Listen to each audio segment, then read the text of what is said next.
자, 오늘 같이 볼 작품은요, 월명사라는 승려의 제망매가라는 작품입니다. 자, 월명사가 방금 승려라고 했었죠. 이 사람은 스님이에요. 자, 제망매가는요, 제자가 제사 지낸다, 추모한다, 이렇게 생각하면 돼요. 아, 추모. 벌써 누가 죽었나 봐요. 그쵸? 누가 죽었냐면, 망매라고 해서 누이 동생이 죽었어요. 매자가 이제 자매할 때 매자거든요. 그러니까 망매하면은 죽은 누이 이렇게 생각하면 돼요. 죽은 누이를 추모하는 노래다. 자, 그러니까 제목부터 굉장히 슬픕니다. 자, 그렇다면 이 원문을 한번 보세요. 왼쪽에 이렇게 한자로 쓰인 부분이 원문이고 오른쪽이 이제 번역본이라고 생각하면 되는데 원문을 봤더니만 한자로 쫙 있어. 그럴 수밖에 없었던 게 이 월명사라는 스님은요. 신라시대 때 사람이에요. 삼국시대 때, 신라시대 때. 그러니까 우리 한글이 아직 발명되기 이전이죠. 그러니까 우리 민족은 이때 한자를 빌려 쓸 수밖에 없었어요. 그래서 문자가 한자밖에 없어서 썼는데 자, 이러한 갈래를 뭐라고 하냐면 향가라고 합니다. 갈래 이름이에요. 자, 그런데 이 향가가 그냥 향가가 아니라 자, 줄을 수를 세어볼까요? 네 줄, 네 줄, 두 줄, 총 10줄이에요. 그래서 이거를 19채 향가 이렇게 불렀습니다. 자, 그럼 향가가 무엇인지 갈래에 대해서 잠깐 설명하고 갑시다. 자, 향가라는 것은요. 이름이 좀 특이합니다. 노래 가짜예요. 자, 그래서 이 신라시대 때 아까 전에 말했다시피 한자밖에 없었기 때문에 우리 말은 있었으나 글자가 없었죠. 그래서 한자를 빌려 쓰다 보니까 불편한 점이 있었어. 어떤 거냐면 이 한자란 중국어에 특화된 문자였어요. 그러니까 우리말과 중국어의 어순이 너무나도 다른데 여기에 특화된 한자로 우리말을 표기하려니 진짜 힘들었단 말이야. 그래서 아휴 우리가 어쩔 수 없다. 문자는 없으니까 한자를 빌려오는 건 불가피한데 이걸 빌려오되 우리말의 어순대로 재배치를 해서 뭔가 문장을 좀 적어보자. 이렇게 해서 만든 문자가 있어요. 이게 바로 향찰이라는 겁니다. 자, 그러니까 신라시대 때 만들어진 우리만에는 아니지만 어쨌든 우리의 자주성을 띤 어떤 표기법이 향찰이라는 게 있었다는 거죠. 이 향찰이라는 문자 표기법을 가지고 이렇게 시로 쓴 게 바로 향가라고 했다는 겁니다. 자, 그러면 이 향찰이란 건 문자를 빌려왔기 때문에 우리가 뭐라고 하냐면 차자 표기했다 그래요. 그 중에서도 한자를 차용했다 그래요. 자, 이게 뭐냐? 자, 차자가 두 번이나 나오죠? 차, 이건 전부 다 빌렸다라는 뜻이거든요. 그러면 차자 표기는 글자를 빌려서 표기했다. 한자 차용은 한자를 빌려서 사용했다. 이렇게 생각하면 되겠습니다. 자, 이렇게 해서 맨 처음에 향차를 가지고 향가를 쓰기 시작할 때는 맨 첫 번째 시작한 사람들은 사구체를 썼거든요. 즉, 네 줄짜리로 시작을 했어요. 쓰다 보니까 너무 짧은 거야. 그래서 네 줄을 하나 더 붙여보자. 이렇게 해서 팔구체로 쓰기 시작했습니다. 근데 이렇게 해보니까 우리 전통적으로 3단 구성을 좋아했거든요. 이 3단 구성 마무리로 빡 들어갈 게 뭔가 좀 필요한 거야. 자, 그래서 두 줄을 더 붙여봤어. 그래서 총 19채가 완성되었습니다. 그러니까 처음엔 4구체 쓰다가 8구체 쓰다가 19채로 늘어난 거예요. 자, 4에서 8에서 10으로 갈수록 점점점 완성된 형태가 됐다는 겁니다. 가장 완성된 형태. 자, 그래서 딱 봤더니만 이 그 19채 향가 중에서도 가장 대표적인 게 바로 제망매가라는 거예요. 내용도 진짜 뛰어날 뿐더러 이 완결된 형태 자체가 너무나 아름답다. 이렇게 볼 수 있는 겁니다. 자, 그렇다면 보세요. 여기에서 쌤이 하나 강조하고 싶은 게 있어요. 자, 향가의 시대가 지나갔어. 신라시대가 지나가고 무슨 시대가 왔어요? 삼국시대 뒤에 통일신라시대 뒤에 고려시대 뒤에 드디어 조선시대가 왔습니다.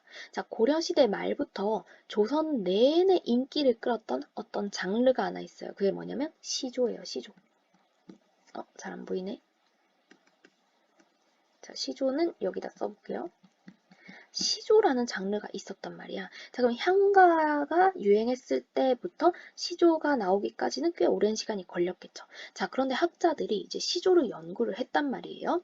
연구를 하다 보니까 뭔가 특이점이 발견됐어. 뭐냐? 우리 시조는 기본적으로 3단 구성이겠죠. 그쵸? 3단 구성인데 이 첫 번째 단을 이제 초장이라고 하고 두 번째를 중장, 마지막을 종장 이렇게 불렀단 말이죠. 자, 이렇게 해서 우선 얘가 3단 구성이구나 라는 거를 캐치를 했어. 자, 그런데 저 다시 앞으로 돌아가 봤더니만 여기 19채 향가 또한 3단 구성임을 우리가 찾은 거예요. 이거 비슷하네? 하나 찾았어. 자, 그런데 좀 이따가 비슷한 점 하나를 더 찾은 거야. 자, 그게 뭐냐면 시조의 마지막 종장 있죠? 종장의 첫머리 부분은 감탄사를 사용하자라는 법칙이 있었다. 그치? 자, 그런데 여기서 다시 거슬러 올라가 보니까 19채 향가의 마지막 구절 있죠? 이 마지막 3단 중에서 세 번째 단의 첫 번째 첫머리 또한 감탄사로 시작을 하더란 거야. 뭐야? 두 가지나 공통점이 발견됐네? 첫 번째, 둘 다 3단 구성이더라. 향가도 4, 4, 2 해서 마지막 3단 구성이 완성됐고, 시조 또한 초, 중, 종장 해서 3단 구성이 완성됐네? 거기다가 마지막 부분에서의 첫머리는 둘 다 감탄사로 시작하네? 이거야말로 뭔가 이제 연결고리가 있는 게 아닐까? 이래가지고 학자들이 어떤 생각을 해냈냐? 바로 향가 중에서도 19채 향가 있지? 3단 구성을 띈 19채 향가가 바로 시조의 기원이 되지 않았을까? 이렇게 추측을 한 겁니다. 자, 그러면 이거 서술형으로 나오기 굉장히 좋아요. 자, 향가, 그냥 향가라고 하면 절대 안 됩니다. 그냥 향가는 4, 8, 19채 전부 다 있기 때문에 4구채, 8구채는 3단 구성이 아니에요. 오직 3단 구성은 19채 뿐이에요. 자, 그렇다면 19채 향가와 시조의 관계성에 대해 논하라. 서술하라. 이런 문제가 나올 수 있단 말이야. 그럼 우리 어떻게 써야 되겠어? 첫 번째. 19채 향가도 시조도 둘 다 3단 구성입니다. 자, 우리 19채 향가에서 3단 구성을 뭐라고 하냐면 첫 번째 네 줄을 기, 두 번째 네 줄을 서, 마지막 두 줄을 결이라고 하거든요. 자, 그러니까 이 19채 향가도 기, 서, 결의 3단 구조를 띠고요. 시조 또한 초, 중, 종장의 3단 구성을 띈다는 게 첫 번째 공통점이고요. 두 번째는 19채 향가에서 결 부분 있죠. 자, 이 결 부분을 낙구라고 합니다. 마지막 구절. 이 19채 향가의 낙구 첫머리도 감탄사로 시작하고 시조의 종장 첫머리도 감탄사로 시작합니다. 라고 써주면 돼요. 자, 다시 한번 정리해 볼게요. 19채 향가와 시조의 공통점. 첫 번째, 둘 다 3단 구성이다. 두 번째, 둘 다 첫머리가 마지막 구절의 첫머리가 감탄사로 시작한다. 이렇게 보면 돼요. 쉽죠? 자, 이렇게 해서 두 가지 정리를 한 뒤에 다시 돌아갈게요. 자, 어쨌든 간에 여기서도 이 제망매가라는 것도 이제 19채 향가였기 때문에 한번 확인해 볼까요? 네 줄, 네 줄, 두 줄, 기, 서, 결, 3단 구조 확인했고, 그 다음에 마지막 낙구 부분 있죠? 요 두 줄의 낙구 부분에 첫머리가 감탄사로 시작하는데, 자, 이건 우리가 한자라서 확인할 수가 없어. 그럼 오른쪽에 번역본 가볼까? 낙구 부분의 첫머리, 감탄사로 시작하네. 와, 그러면은 얘 역시나 시조의 기원이 되지 않았을까 추측할 수 있게 된다는 겁니다. 자, 그러면 향가라는 거 대충 정리가 됐죠. 자, 이런 향가는 어떤 사람들이 썼냐면 주로 귀족층이라든지 아니면 승려, 왕족 이런 사람이 있었어. 자, 귀족이나 왕족 같은 것까지는 내가 이해를 하겠는데 승려가 왜 등장했을까 여기서? 승려들이 꽤 많이 있었거든요. 찬기파랑가, 제망매가 등등이에요. 자, 이 승려들은 이 당시에 신라시대잖아. 신라시대 때 국교, 나라의 종교가 불교잖아요. 불교이기 때문에 당시에 이 승려들이 꽤 높은 어떤 지위를 갖고 있었단 말이죠. 영향력이 있는 사람들이었어요. 자, 그래서 이런 사람들 많이 썼고, 왜 이런 사람들밖에 못 썼을까 한다면, 약간 공부를 한 사람만 향차를 쓸 수가 있었지. 향찰 자체도 아무리 우리의 어순에 맞게 바꿨다고 하더라도 한자기 때문에 공부를 좀 했어야 됐어요. 그래서 일반 평민들은 잘 못 썼다는 것. 자, 그 다음에 내용은 어떤 거 썼냐? 자기의 그냥 개인적인 서정이라든지 정서라든지 아니면 종교 전파하는 이야기도 많이 썼고요. 다양하게 썼습니다. 자, 어쨌든 간에 이 제왕매가 또한 이 개인적인 정서에 해당된다 볼 수 있겠어요. 자, 그럼 우리 이제 내용을 한번 볼게요. 자, 얘 역시나 3단으로 일단 나눠놓고 내용을 볼게요. 자, 얘가 바로 기구, 그 다음에 서구, 결구라고 했었죠. 이 결구는 낙구라고도 했습니다. 자, 그렇다면 이제 내용을 한번 살펴보도록 하겠습니다. 생사길은 얘 있음에 머뭇거리고 이랬어요. 자, 예쁜 색깔 한번 바꿔볼게요. 주황색. 자, 생사길이라고 하면은 이제 삶과 죽음의 길 이런 뜻이겠네요. 잘 안 보이는 것 같은데 파란색 해볼게요. 자, 생사길, 삶과 죽음의 길은 예에 있음에 그랬거든요. 자, 예는 여기란 뜻이죠. 여기. 자, 그렇다면 이 월명사, 즉 화자의 입장에선 여기가 어디겠어요? 저승이에요? 이승이에요? 당연히 얘는 살아있으니까 이승이겠다. 그쵸? 자, 그러면 삶과 죽음의 길은 이승, 여기에 있음에 나는 머뭇거려. 내가 왜 삶과 죽음의 길에서 머뭇거려? 죽음 두려우니까. 죽음에 대한 두려움 때문에. 그쵸? 자, 여기 있음에 머뭇거리고 나는 간다는 말도 못다 이러고 어찌 갑니까? 자, 여기서 중요합니다. 나는 간다. 이때 나를 동그라미 쳐놓고 자, 여기에 별표를 다세요. 자, 여기 줄을 쳐놓고 이 나는 화자다. 땡, 틀린 겁니다. 자, 보세요. 나는 간다는 말도 못다 이러고 어찌 갑니까? 라는 얘기는 나 간다 라는 말도 못하고 어떻게 갑니까? 이거야. 자, 그럼 나 간다에다 따옴표 달아주세요. 이 나 간다는 누가 얘기를 한 거야? 누이야, 누이. 자, 여기에서의 나는 죽은 누이라고 생각하면 돼요. 이 누이가 나 간다. 이런 마지막 유언조차도 못하고 갑자기 죽었다라는 걸 알 수 있어요. 그러면 누이의 갑작스러운 죽음을 예측할 수가 있는 부분이죠. 누이의 갑작스러운 죽음. 너무 빨리 갑자기 죽었나 봐. 이 말도 못다 이러고 어찌 갑니까 그려. 괴롭다 그치? 자, 여기까지 기꼬가 끝났어요. 자, 여기까지는 일단 이 죽은 누이에 대한 슬픔이라든지 안타까움 이런 게 막 드러납니다. 자, 죽음에 대한 슬픔과 안타까움 막 이렇게 네 줄 안에 토해냈어요.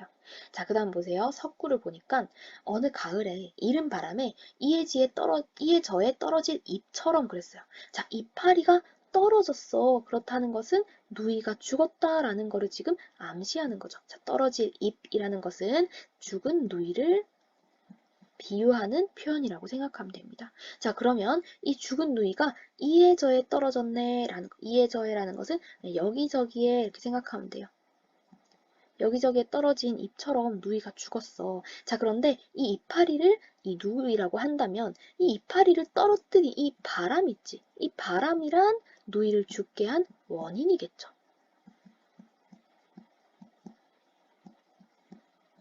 자, 그런데 이 바람이 어떻게 불었냐? 제때 분 게 아니라 조금 이르게 불었대. 좀 이르게 불었다라는 얘기는 사람이 아직 죽을 때가 안 됐어. 늙지 않았는데 젊은 나이에 죽었다? 이거를 암시해요. 자, 우리 젊은 나이에 죽는 걸 요절했다라고 하거든요. 누이의 요절을 암시하는 부분이에요. 아, 이른 바람이구나. 자, 그런데 이때 계절이 어땠냐면 가을이래. 가을 세모 하나 칠게요. 이 가을이라는 것은 뭐 걷어들이는 추수의 계절, 풍요의 계절이라고 볼 수도 있겠지만 여기서는 이파리가 떨어지는 계절이란 말이야. 즉 소멸, 하강 이런 것들의 이미지를 갖고 있는 계절이에요. 하강이나 소멸의 이미지. 어쨌든 누이가 죽은 때니까. 자, 그러면 이러한 하강과 소멸의 이미지의 계절에서 이른 바람에, 그러니까 요절해서 어떻게 갑자기 죽었어. 여기에 이것 때문에 떨어질 잎처럼. 자, 누이가 이파리라면 나 또한 이파리일 거야. 보세요. 이렇게 나뭇가지가 있다. 나뭇가지에서 이파리가 하나 있고 이쪽에도 이파리가 하나 있다. 자, 근데 얘가 떨어져서 죽어버렸어. 그러면 이게 나겠다. 자, 그렇다면 우리 둘을 이렇게 연결지어주는 얘는 뭐예요? 하나의 나뭇가지인데 이가 바로 부모님이라고 생각하면 되겠죠. 자, 그래서 한 가지의 나대, 한 가지니까 같은 부모 밑에서 나서 이렇게 생각하면 되겠네. 같은 부모 밑에서 났는데 가는 곳은 모르네. 아, 누이가 죽은 건 또 모르네. 우리 같이 태어났는데 이거야. 자, 그러면 가는 곳은 모르겠다. 자, 여기까지 네 줄 묶어볼까요? 인생 무상. 허무함 이런 것들을 나타내는 부분입니다. 자, 그럼 외워줘야 돼요. 첫 번째 기꾸는 슬픔과 안타까움, 석구는 인생 무상과 허무를 나타냅니다. 자, 이 정도는 외우고 있어야 시험 문제 풀 수 있어요. 자, 그 다음 마지막 중요한 부분 보세요. 결구입니다. 자, 결구, 즉 낙구에다가 별표 3개 치세요. 자, 우선 첫 번째 중요한 부분이 이 부분이에요. 뭐야? 감탄사네. 자, 낙구 첫머리, 19채 향가의 낙구 첫머리 감탄사로 시작한댔죠. 자, 그런데 미타찰에서 만날 거라고 생각하네. 자, 이게 뭐냐면은 위에 8줄까지는 마음껏 슬퍼하고 마음껏 허무해하고 쓸쓸했어요. 그런데 얘가 생각해봤더니만 아니야. 승려잖아. 승려라면 부처의 가르침으로 사는 사람이란 말이야. 우리 부처님이 뭐라고 했냐 생각해 보니까, 아, 어차피 삶이란 돌고 도는 거야. 자, 이게 바로 불교의 윤회사상이라고 해요. 자, 윤회 사상이 뭐냐면, 윤은 바퀴 윤자예요. 바퀴, 회는 회전한다. 바퀴가 돌고 도는 것 같다. 이게 무슨 말이냐면, 자, 사람은 태어났으면 죽기 마련이야. 당연한 거야. 근데 죽었으면 또 다시 태어난다? 그 다음, 사람이 만났으면 헤어지기 마련이야. 헤어졌으면 또 다른 인연이 또 와. 그러니까 돌고 도는 거야, 이렇게. 그러니 떠나가는 것, 죽는 것에 대해서 너무 미련 갖지 말아라. 어차피 다시 만날 거야. 왜 그래? 이렇게. 그래서 우리 스님들 보면은 돌을 닦으면서 이렇게 해탈하는 모습을 보이시잖아요. 자, 이런 게 바로 이제 불교의 가르침인 거야. 그러면 불교의 윤회 사상이란 건 돌고 도는 거니 나 너무 슬퍼하지 않아도 되겠는걸? 이렇게 생각하는 거야. 자, 어차피 미타찰에서 만날 거래. 자, 불교의 극락 세계를 미타찰이라고 하거든요. 자, 여기에서 만날 나. 자, 여기에 뒤에 나 동그라미 한번 쳐볼까요? 자, 여기서 나가 지금 2명 나왔네. 첫 번째 나는 누이라 그랬지. 자, 두 번째 나. 이게 바로 화자, 즉 월명사 자신을 뜻하는 겁니다. 자, 그러면 내가 미타찰에서 만날 거야. 누구를? 누이를. 어차피 만날 거야. 나 죽으면 극락 갈 거거든. 우리 누이 거기서 기다리고 있을 거야. 자, 그럼 보세요. 우리 불교의 윤회 사상을 뭐라고 하냐면 회자, 정리, 거자, 필반이라고 합니다. 자, 이게 뭐냐? 어, 만났으면 헤어지기 마련이고 간 놈은 다시 돌아오기 마련이야. 그러니 너무 집착하지 말아라. 그냥 가만히 있으면 돌아온다. 이렇게 얘기를 하는 겁니다. 자, 그러면 이제 불교의 미타찰. 이 불교의 극락세계, 즉 서방정토라고도 하는데 우리 동양 문화권에서 이제 서쪽이라 하면은 대체로 저승을 나타내요. 그래서 그 노래 알죠? 뭐 푸른 하늘 은하수 하얀 쪽배의 그 노래에서 이제 마지막 끝에 보면은 가기도 잘도 간다 서쪽 나라로 하잖아. 그때 이 서쪽 나라가 서방 정토라는 그런 얘기가 있어요. 그래서 이게 이제 서쪽 즉 저승을 뜻하는 겁니다. 자, 그럼 어차피 나 거기서 만날 거니까 나는 내 할 일이나 그냥 하고 지낼래? 이렇게 보는 거예요. 보세요. 도 닦으면서 기다리겠노라? 자, 스님이 할 일이 뭐야? 도 닦는 거. 너희가 할 일은 공부하는 거. 내가 할 일은 가르치는 거. 스님은 도 닦는 거. 이렇게 되는 거예요. 자, 그러니까 난 도를 닦으면서 기다리겠노라. 밑에 한번 적어볼까요? 얘는 1번. 내가 할 일 먼저 하고 지내겠다. 즉, 나 현세에 충실하겠다. 나 할 일 하고 지낼래. 자, 두 번째, 이게 조금 더 중요합니다. 이게 뭐냐면 내가 종교에 귀의하면서 종교적으로 이 슬픔을 좀 승화시키고 극복해보겠다. 이런 얘기예요. 정리해서 적어볼게요. 종교적으로 슬픔을 극복하려는 의지라고 보면 됩니다. 자, 극복을 조금 더 어려운 말로 승화시킨다. 라고 하면 되겠어요. 자, 그래서 내가 이렇게 하면서 기다릴 거야 라고 하는 거야. 자, 그러면 여기에서 중요한 문제. 자, 여기서 선택지에서 여러분들을 낚을 수 있는 문제가 어떤 게 있냐면 문장이 이 시의 화자는 이제 죽은 누이를 생각하면서 절망과 좌절에 빠져 있다. 절대 틀린 겁니다. 자, 절망과 좌절이란 말이 나오면 틀렸어요. 왜냐? 이 끝에는 극복했는걸? 그래서 절망하지 않고 좌절하지도 않는다. 제대로 필기를 해놓으면 되겠습니다. 자, 그래서 우리가 여기에서 다시 한번 짚고 넘어갈 게 바로 이 낙구 부분인데요. 낙구에서는 그럼 보세요. 위에서 계속 한껏 슬퍼했어. 그런데 이 낙구 부분에서는 갑자기 태도가 변화했습니다. 그렇죠? 그러니까 시상의 전환이 드러나는 부분이에요. 그런데 이 낙구마다 모든 19체 향가마다 모든 낙구가 다 이제 시상 전환이 되는 건 아니거든요. 대체로 이 낙구는 시상을 집약시키는 어떤 역할도 합니다. 그러니까 위에서 8줄 내내 쫙 해놨던 말들을 마지막에 빡 에센스처럼 이렇게 딱 집약시켜서 내놓기도 하고 여기 이제 제왕매가처럼 시상을 전환시켜서 아니야 좋게 생각하자 이렇게 바꿀 수도 있는 겁니다. 알겠죠? 자, 그러면 여기까지 정리 잘 하시고요. 네, 여기까지 할게요.